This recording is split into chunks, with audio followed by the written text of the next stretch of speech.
listen to this statistic, only 30% of your technology projects are actually going to succeed. So if we flip that around, that means that 70% of your projects are probably going to fail. Now, if you want to do something about that, you can. You can increase that probability of success. And we're going to talk about today technical expertise no longer being enough. Project managers need more than just the technical expertise and those hard skills to lead their teams.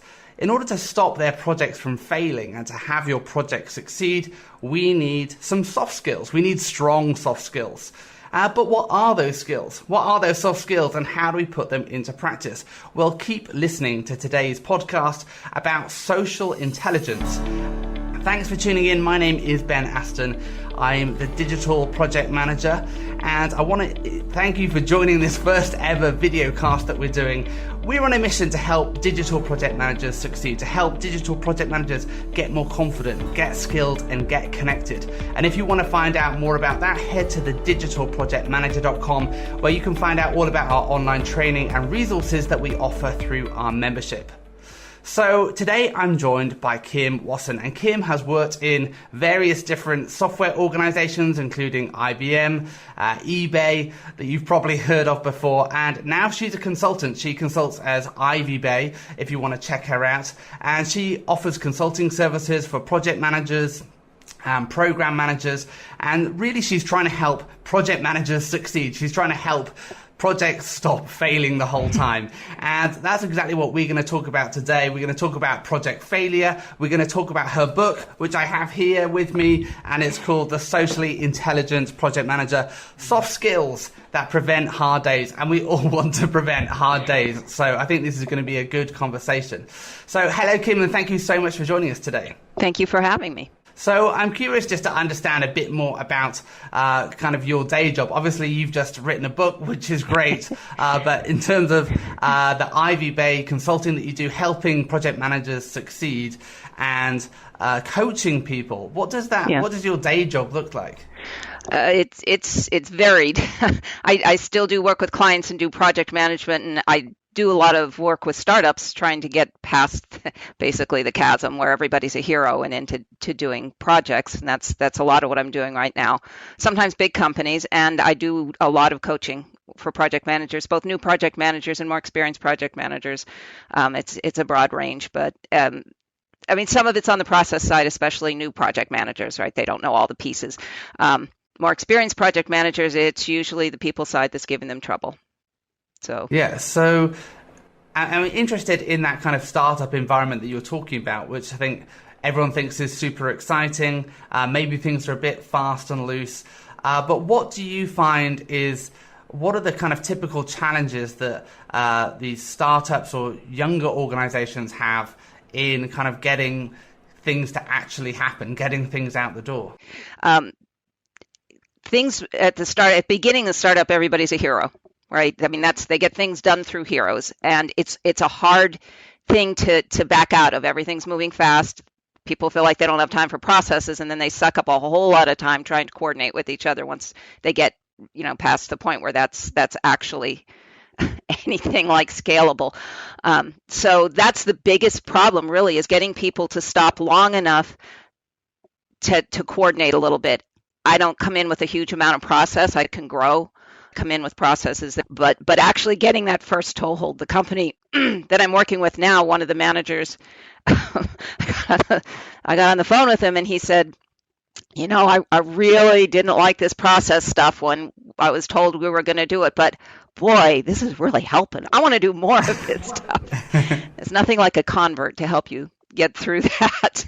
Yeah, I think process is so often seen as a blocker to delivery. It's like, well, hey, if we're getting stuff done, everyone's burning the midnight oil, and we're seeing some movement, and they mistake movement as success, not realizing the inefficiency of the way that they're working. So I think, that to start with, implementing some process can be incredibly helpful.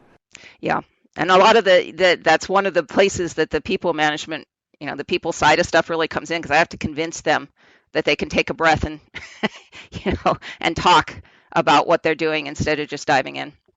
Yeah. And so let's talk about that. How do you coach project managers or people who manage projects who maybe feel like, you know, the delivery team doesn't maybe want your input particularly? You've been brought in there, but what does good coaching look like? How do you help people realize, have that kind of light bulb moment that, maybe there is a better way of doing this? Usually I cover some groundwork first, so they have a few tools, because it's a lot easier, I find, for people, especially really process-oriented project managers, to have something that feels like process to work with people, which, you know, is like nailing Jello to a tree, right? I mean, it just keeps moving around. But lay some groundwork, and then I have them come in with problems, whatever is on their mind, and we start to talk through how we can apply the tools and what I've seen and what they think will work in their environment. And usually 1 or 2 times of that and having it actually work is pretty motivating, right? People are listening because you're talking to them in a way that they can take in easily. I mean, and so you mentioned tools there. What are the kind of tools that you're talking about? There are a few that are my favorites. Learning styles are one of my absolute favorite tools. So that's that everyone takes in information in a lot of different ways, but everyone has one that's easiest for them out of 5 major ones. And so once you figure out whether the phone call is going to do it, or they don't want to see you, they just want to answer your email, or, you know, you got to draw a picture, or they're not going to read something.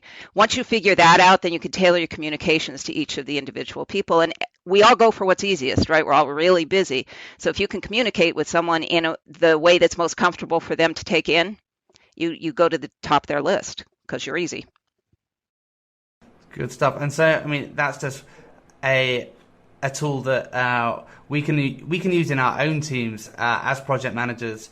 So for anyone who's listening and thinking, hey, communication with my team seems to be tough, or people seem to be ignoring me, people aren't using the channels that I want them to use, I think a communication plan can be helpful, but understanding people's styles that they like to communicate can be super helpful in making sure that we're communicating with people in the way that they want to be communicated to. So that's super helpful. Now, I always like to ask people who come on, in terms of software, project management software, if there's anything that they found recently that they thought was super helpful or useful or innovative. Have you discovered anything recently that piqued your interest?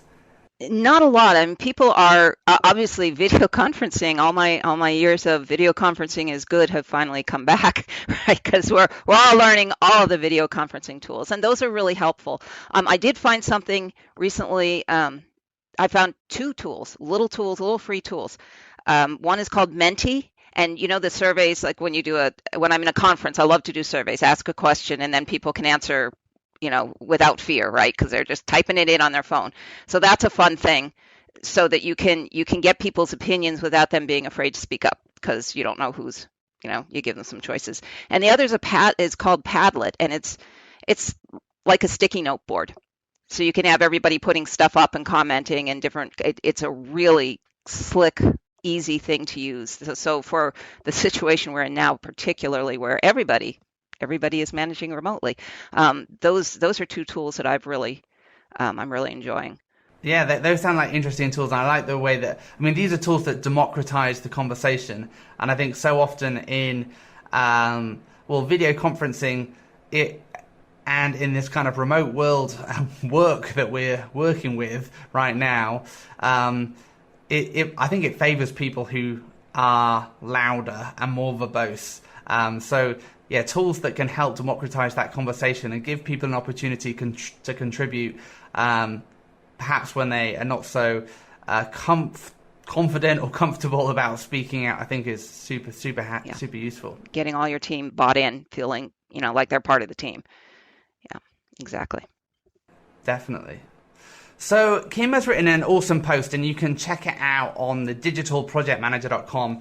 The post is called How to Avoid and Survive Catastrophic Project Failure. I don't know if you listeners have had much catastrophic project failure. I certainly have. But the post itself outlines some basics for avoiding project failure and managing risk. and then dives into surviving the project failure. What do you do when you realize your project is failing? And there's this really clear 8-point action plan for getting your project back on track at that point that you realize that things are way off track. So you can find the post, we'll stick that in the show notes, and you'll find it on the Digital Project Manager. But in the conversation today, I want to take this conversation, I guess, a level up a bit and talk about the traits we need as project managers or people managing projects to put this project failure avoidance and process into action. And this is a topic that Kim has written about in her book. I'll show you again. It's called The Socially Intelligent Project Manager. It's soft skills that prevent hard days. But I mean, let's talk about this book to start with. I mean, what made you want to write the book in the first place? Really, I'm kind of enamored with the whole people side of things. I started out like most project managers with the whole, I could do Gantt charts, and if everybody would just do their job, we would be good. I shouldn't have to nag, but we all know if we didn't have to nag, we wouldn't even have jobs, right? I mean, that's a part of it, is reminding people what it is that they're supposed to do. And as I started to kind of coalesce, especially with the consulting on what do I do that other people really aren't doing, it was this. And so I started the coaching. I mean, I really like the topic, and I feel like as project managers, it's really been ignored. And that's our job is getting things done through people. So without the people, we don't have a project. So I want to share it. I like people to be happy. I like to work around happy people, right? And that's one of the things that drew me to this. And I think the industry really needs it. And then I was speaking on it at a PMI conference, and a publicist of it, but Amy. So that's kind of was the gen. It was important to me, not important enough to try to self-publish, because that's really hard.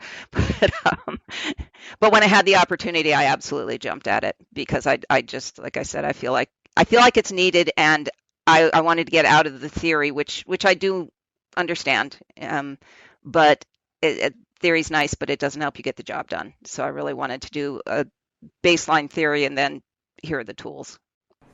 Yeah, and I think that's what's so great about the book. It's a very practical, it's a great practical guide that's not full of theory and documentation you need to create and process to follow in the heavy sense, but more of a kind of a guide. But I want to kind of talk about this. I mean, everyone's heard, I think, probably about emotional intelligence. I think what you don't hear about so much is this idea of social intelligence. So, I mean, let's talk about social versus emotional intelligence. You've obviously written about social intelligence, emotional intelligence, EQ is very popular. But what does social intelligence, SQ, look like to you, and why do you think it's important for project managers? Well, as I go through, the same person did the research on both of them, and some of the same research was used. So the emotional intelligence is really, it's part of what's in the book. It's the one-on-one stuff. It's what you initiate. But the social intelligence is more networking and the connections between people. And for project managers, we need the emotional intelligence. We need to set up our relationships with the people that we're working with, but we need to get our team to be functional. And that's understanding and managing the connections amongst the members of the team, as well as our own one-on-one, outwardly driven focus on our individual team members. Yeah, and I think it is so true that most project management theory assumes the team is just something that functions, and there's not a lot of emphasis really on what you're talking about, which is, as the PM, we're so often for enabling conversations to happen. And I always find it surprising, when you have to say, have you spoken to so-and-so about this? Right. And they haven't talked to me yet. And it's like, well, why don't we go and talk to them? And it's amazing how many times a day as a project manager, that is your job, is to enable a conversation to happen. And it might feel like you're babysitting, and it might feel like, hey, people should be able to do this themselves. But actually, as the project manager, I kind of think of it as this kind of hub and spoke. You don't want all conversations and communication to flow through you, but as the kind of hub, we're the one that enables it and facilitates it in some way, which I think is so important. Like where communication is happening on a team, that team is going to be far more effective. But in your book, you talk about you need to know your team before you can motivate them, and you have to motivate them before you can manage them. So there's a bit of this process: knowing them before you motivate them, motivating them before you can manage them. So, I mean, tell us what you find works for knowing your team. How do you get to the point where you can? I mean, we've talked about learning styles. Are there any other tools that you use to help you kind of know your team? Absolutely. Yeah, the learning styles actually is kind of secondary because I have to know the individuals on my team before I understand their learning styles. So I spend time with them individually. I get a lot of gasps when I tell people a minimum of half an hour every other week with each person on your team is what I recommend. And I try to do an hour a week, set it up where it's their time. That's not where they give you status. It's not where you tell them they're doing something wrong. It's not where you give them new tasks. It's where they tell you what is on their mind. And I have some leading questions, and I never let them get away with, I don't have anything to talk about, because it's never true. I mean, people are busy and they think it's a waste of time, but it's where I get information and where I cement that relationship, and we build trust and we start to get to know each other. So there really is no substitute for spending time with the people on your team. Now it's all video and audio, but it makes a difference. And in this environment, I try to do it by video first, even for people who aren't really comfortable with that, so that we have an idea of what we look like and how we speak, and can start to put tone of voice together with the expressions on people's face. So then you can go to audio and you actually understand what's going on with them. But that's the ongoing, you can trust me. I'm not going to tell people what you're telling me here. If you have a problem with someone on the team, I'm not going to go tell them, that you said you had a problem. This is where, this is just your time to tell me what you want. So that's the first thing that I do. And then stopping by when you can, when we are not in this environment, is usually the best way. If someone starts to do this, then you don't really want to show up in their office unannounced. But in general, just stopping by without an agenda is a great way for, if you have a new team, it's just stopping by and saying hi, and you want to go get some coffee or something that is not about tell me your status. So that's the first step. That is actually spending the time. You have to put in the time, and you have to keep putting in the time. You establish a relationship, but they don't just stay steady state. You have to keep it going. Yeah. I think, I love this idea of connecting with people without an agenda. And I used to have scheduled walkies time. That's what I would call it. And it's walking the corridors, seeing who you bump into, and being intentional about making kind of connections with people, like the water cooler connections, but deliberately bumping into people, I think can be super useful when we're just trying to, because as project managers, we need to understand where a project is at in order to lead the project, and in order to get that understanding, we need that kind of those formal insights. But we also need those informal insights, because they're going to inform things like how we manage risk, how we manage the team and deploy the resources that we have effectively. But I want to loop back to, you mentioned leading questions. You have a few leading questions. I'm wondering if you could share any of the leading questions you ask people when you're having those more intentional meetings where you're just checking in with people. What are some of the things that you ask them? Sometimes they're just general. How are you feeling? How do you think the project's going? What do you think about the company? You're looking at the market. If I've established a good relationship, I'll start with, what did you do last weekend? Because that will lead into all kinds of interesting information. So I have a whole list of general, open-ended. You can't no yes or no. There are no yes or no answers for this, right? You can do. Actually, I have a person that I've been coaching for years who came on this thing. I think of it as a mood ring. which is, how are you feeling today? Are you cranky? Are you whatever? Just, to get them talking about why they might be feeling the way that they're feeling, which might not have anything to do with work. But that's okay, because that's still relationship building and trust, and knowing what's going on with them, and whether you want to, steer them clear of things that are going to be non-productive in that mood. So I can't wait to try that one out. She doesn't do mood ring, but I'm thinking I'm just going to send colors out to people. But just open-ended about them. How are you feeling about this stuff? Or what did you do last weekend? Or occasionally I do the superhero question, just if I haven't done it before. That's great. And I mean, the process you talk about is knowing people before that you can motivate them, and then motivating them before you can manage them.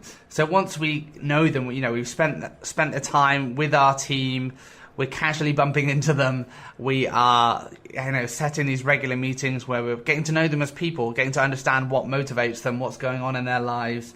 How do you leverage that to find ways to motivate people without throwing money at them? Money is not donuts. A great motivator. I mean, money, it is a great motivator for a little tiny period of time. Although there was a study that said, I think 2 years before it totally goes away. But when I was at IBM years ago, they did a study, and they said that the increase in motivation and satisfaction that happens from a raise lasts for 2 to 4 pay periods.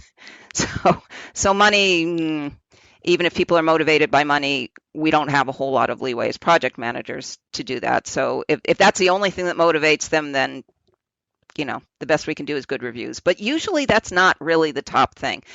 Some people are motivated by teaching, for example. I know this is in my book, but and you want to give them somebody they can teach, whether somebody already knows something or not. And it's not that they think the person is stupid, but that's usually how the person that they're teaching takes it, right? So you want to watch people who do that, who are constantly trying to impart new information, and find ways to allow them to do that without annoying the rest of your team, right? Give them an intern, let them research something new to present to the team, let them present somewhere outside the team. So a lot of observation. That question about what did you do, that gives you an enormous amount of information. If they spent their weekend whitewater rafting and the next weekend they spent it rock climbing, that there's some adrenaline there, right? That you want to be able to give them. If they are spending their weekends with family, probably some time off, a little bit of extra time off is a good thing. Let them go home. Don't overload them so that they can't spend time with their family. So a lot of it, some of it's observation, and some of it is those kind of questions. So the more you get to know them, you just point your questions a little more. And the hero exercise that I find really fun is, and it's fun to do in a group too, because then everybody gets to hear it, is asking someone who's their hero, and that can be real or imagined, doesn't matter, or if that makes them uncomfortable, who do you admire, and why? And that gives you all kinds of stuff. I've had the Superman Batman conversation with people, where people who like Batman, a lot of times it's because he does it all himself. He's got no superpowers, right? He can just do it. And Superman, he's humble and he uses his powers for good, and but sometimes it's real people, right? And I don't remember if it was in the book, the James Gosling interview. That was insane to me. James Gosling was the inventor of Java language. He worked at Sun. I had friends working at Sun when I was getting my master's degree. So I went to interview him for a project I had on my calendar, and then just left work for an hour and went and interviewed him. Came back, and all these, it was Gen Xers at the time, they were waiting at my office door to hear what the great man had to say. And if I hadn't already known them pretty well, that really would have told me that they want that, the bleeding edge stuff. They want to change things, and they admire people who can bring about that kind of a change. So the hero exercise is actually a really good one to get to motivation in a fun way. That's cool. And what's your take on? There's obviously a plethora of tests that people can do, whether it's Myers-Briggs or Enneagram. Do you ever use those with your teams as well? to try and understand how to, what might motivate them or demotivate them? I do, but I use them cautiously. And I find if I use it with one person on my team, everybody wants to do it. So that's a nice thing because it helps your team understand more about each other, but you have to be really careful not to pigeonhole people based on those tests, right? That's you know, if you're on the edge, I don't know if you've done them, but like Myers-Briggs, I'm like right in the middle on two of them. If I'm in a different mood, I can have a different result an hour later, right? People who peg clear to one end of scales typically don't change a whole lot, but it's a good conversation starter. It's a good way to ask questions to help your team kind of get to know each other. Yeah, and I think that is ultimately, going back to the point of this, where we started, which is, hey, we want to be facilitating and enabling conversation to happen. And kind of taking down the barriers. Fundamentally, what we need to practice is the communication. So any way that we can do that and not rely on third-party tools to somehow provide a shortcut for us, I think is super important. Because even if we know, you're an Enneagram 5 or whatever it might be, that doesn't then tell me, that doesn't actually tell me what I need to communicate exactly to you. It just means, hey, you might have a tendency to look upon things maybe a bit more despondently than someone else. But it comes down to actually facilitating that conversation. So, I mean, going on to the point where we're managing people, then we've understood. We know our team. We're understanding what motivates them. I guess we're kind of getting onto them now, managing people. What would you say are the secrets for you for managing a high performance team? We've talked about communication, and I know in the book you talk about accountability, but talk us through these kind of secrets for high performance. How do we get our team to get to that next level of performance? There are actually a lot of tools available, but I think the underlying main piece of groundwork that I want to lay is that everybody on the team is important. If we didn't need them on the team, they wouldn't be on the team. The company wouldn't be paying for them on the team. So that means I need to listen to my intern just as much as I listen to my architect. They are all important. I need to show them, I need to believe it. I need to show them that, and I need to encourage that kind of behavior first. So the first thing is recognizing that everyone is important. So everyone has a part to play. And teams really need to do that. One of my favorite illustrations is this is a scene from the movie Stripes. It's an old movie. I don't know if you've ever seen it, but it's a bunch of misfits in the army, and they're going to have to go through basic training again if they can't do the exercises the next morning. And they're fighting. They're physically fighting. It's 2 a.m, and Bill Murray is the lead in this. And he manages not only to get them to stop fighting, but he finds common ground. He says, we're all stupid enough to join the army, right? And we're soldiers, right? And then he goes on to, who's seen the movie Old Yeller? Who cried when Old Yeller died? So suddenly all these guys are putting their hands up, and they have this common ground. We all cried when that dog died in Old Yeller, right? So that's probably not the common ground that we want to find, but finding that common ground so that your team feels like they're special, they're a group. Team identity helps a whole lot. Once you know your team and see how they work together, you can use that for shirts and tchotchkes and headers on your reports and web pages and whatever. Like I had the ninja team of project managers who got in, got out, got in, got out, had lots of projects that they were juggling, or it wasn't that they were invisible, but they worked so well that everything ran smoothly. And so we could do all kinds of stuff with ninjas. Finish a project, get a little ninja. Team identity is another big tool, but you have to watch them work first. You can't just randomly pick something. Let's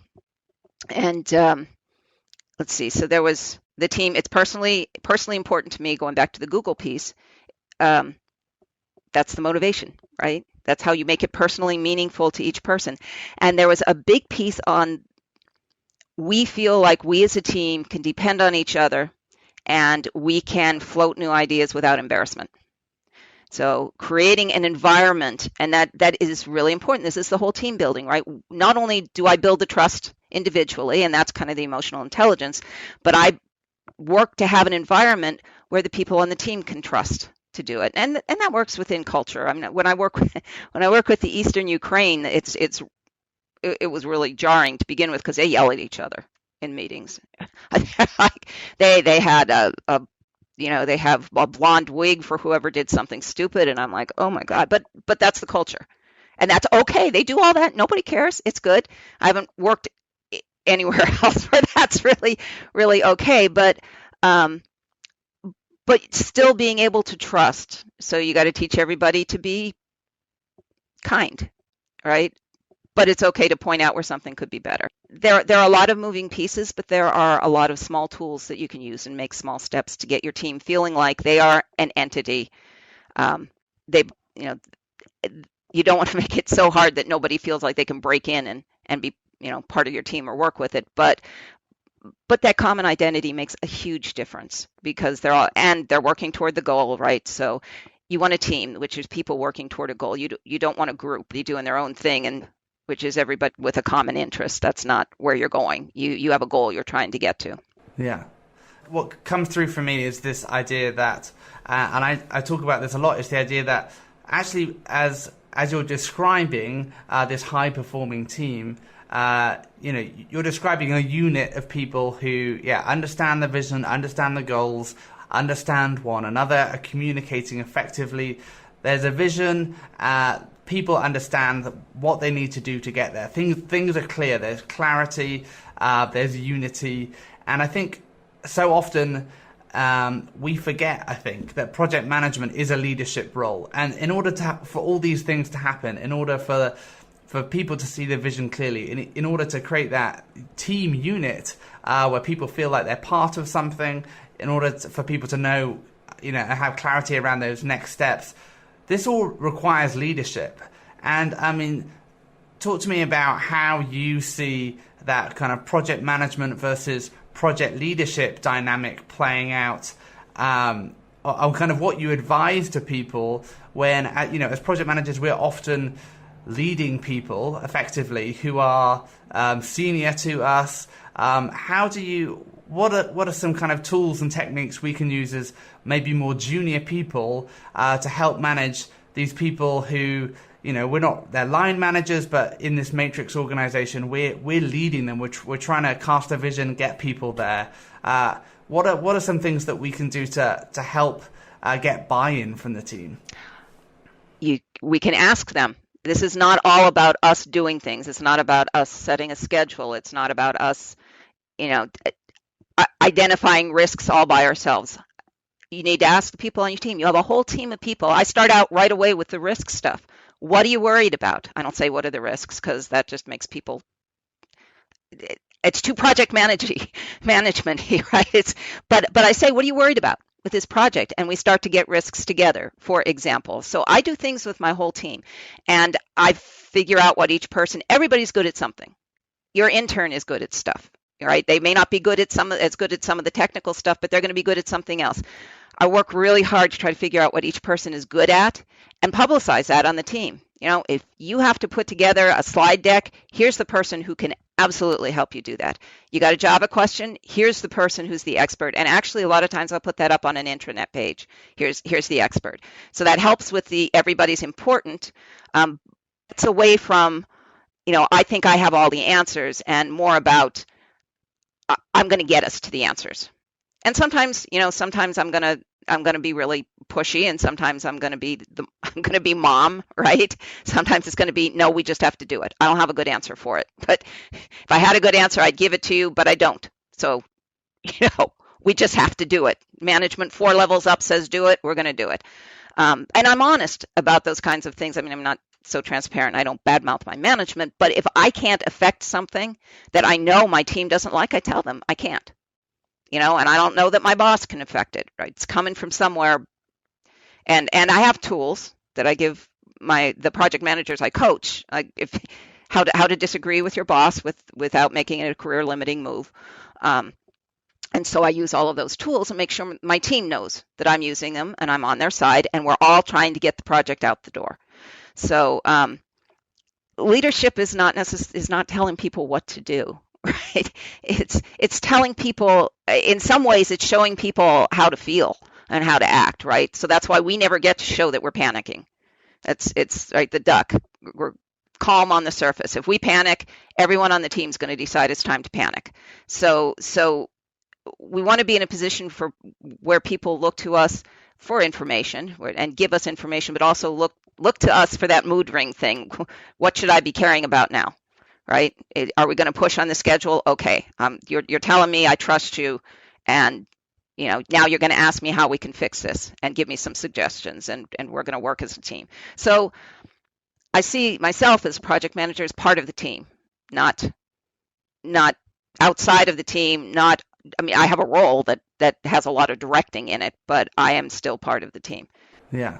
Now, I want to kind of loop back to one of the things that we started, one of the comments I think you started with, which was all about, why can't people just do what I asked them to do? And in the book you talk about that's because, their understanding of their job is not necessarily the same as my understanding of their job. We have these different perspectives on what someone's job is, and their priorities therefore are not the same as my priorities. So there's kind of misalignment there. I just want to kind of tactically touch on, how do you make your priorities their priorities? I mean, we've talked about communication, but often, and we're talking about this, sometimes there's just not a particularly good reason. It's just that we've been told to do it. We have to do it. The client wants it, the stakeholders want it, management say it, but people, as self-interested people often have their own priorities. So what are some of the things that we can do as project managers to help people shift their priorities to be the priorities that we want them to be, so that we can get a project out the door? It's a really good question. I think a lot of it ties into understanding them and what motivates them. And so getting them in the course of what you need them to do, getting them some of what motivates them. Even if your project, if you're worried that there's a little bit of schedule risk and letting someone try something new, someone work in a piece of technology that they haven't worked in before, even though you have an expert on a team. If you give a little like that, then you get a lot back because you've given in to their personal priorities. But I also talk to people about, what else are you doing? Because a lot of times I find managers give people all kinds of assignments that I don't know about. And if I give them a chance to tell me that, I'm doing this rush job for this person, then I can adjust my schedule or go talk to the person that gave them the rush job and talk about priorities, right? Is that more important than this project schedule? If it is, that's good. Send me an email. I want it in writing.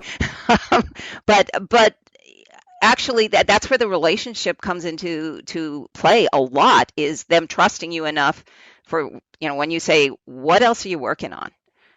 What's keeping you from doing this is another good question, because sometimes it's not other work. Sometimes they don't have what they need to do it. Sometimes the requirements aren't clear. Sometimes they need some help with some education, a class, training, mentorship, something that keeps them from doing it. And my opening salvo for this is often to use confidence factor, which is another really simple tool that I find works exceedingly well.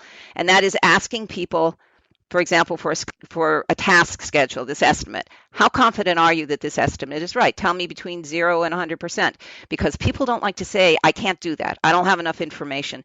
But they will say, I think I'm about 20% confident, and then there's a problem, right? It's like, okay, why? What makes it not confident, and what makes it not work for you, and what can I do to drive that confidence level up? That helps you in contingency planning too, right? If you get people with low confidence in things you can't fix, like unclear requirements that no one, that you're not able to get clarity on.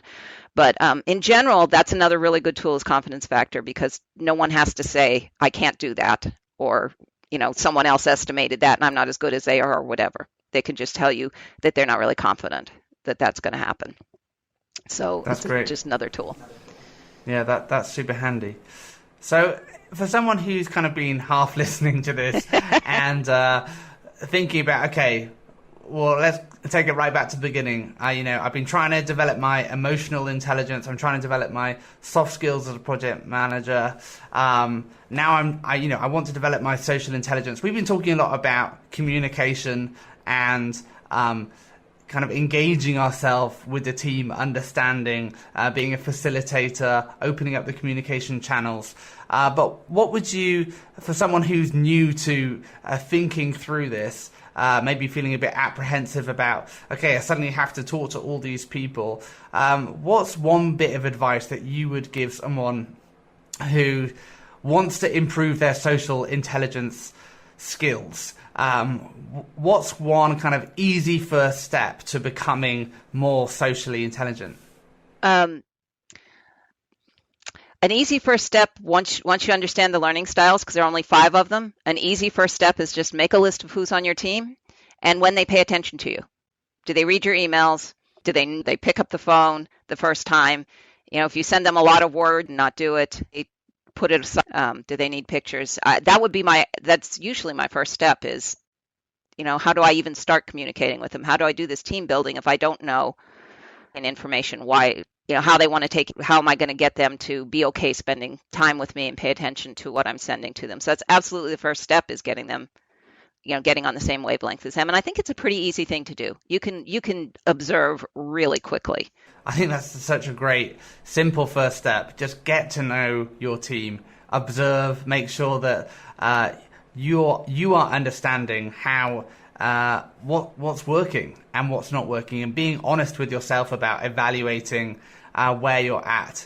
And I think often the temptation can be to, as a project manager, think it's everyone else's responsibility to decode your messaging, when actually, as a project manager, I think we have a massive responsibility to make sure that we are understood and make sure that we're also understanding correctly as well. So thinking about optimizing that, I think, is a great first step and a great way to start. So Kim, thank you so much for joining us today. It's been great having you with us. Oh, thank you for having me. And I'd love to know what you who are watching and listening think of this as well. I'd love to know, what are your hacks, tips and tricks for social intelligence? What do you find works to build really successful, high-performing teams? What techniques have you used to get your team engaged in the project, to get your team on the right track, communicating effectively with one another, and getting them performing well? I'd love to know. Let us know in the comments below. I'd also love to know your fail stories of project failure and success as well. What was the cause of the failure and why did they succeed? Let us know. And if you want to learn more and get ahead in your work, come and join our tribe with DPM membership. Head to the digitalprojectmanager.com/membership.